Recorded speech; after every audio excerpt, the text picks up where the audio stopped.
ચૂંટણીઓને લઈને સિદ્ધપુરમાં પોલીસની flag March. Patan જિલ્લા પોલીસ અધિક્ષક વી.કે. નાઈની આગેવાનીમાં પોલીસની ફ્લેગ માર્ચ.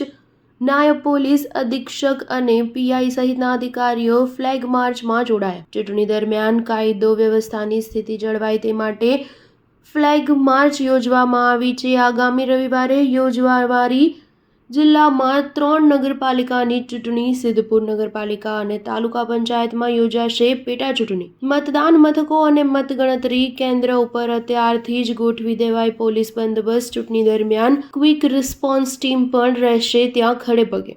ન્યૂઝ 7 પાટણ.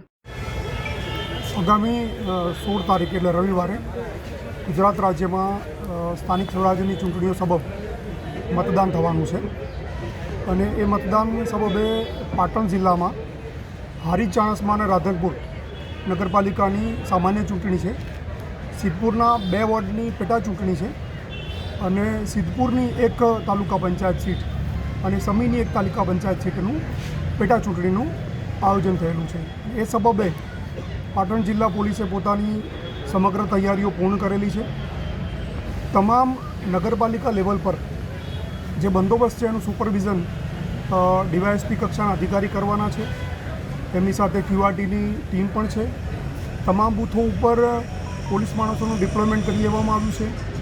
જે ડિસ્પેચિંગ રિસીવિંગ સેન્ટરો છે એના પર પણ પોલીસ માણસોનું ડિપ્લોયમેન્ટ થઈ ગયું છે. કાઉન્ટિંગના દિવસનો બંદોબસ્ત પણ અત્યારથી ગોઠવી દેવામાં આવ્યો છે.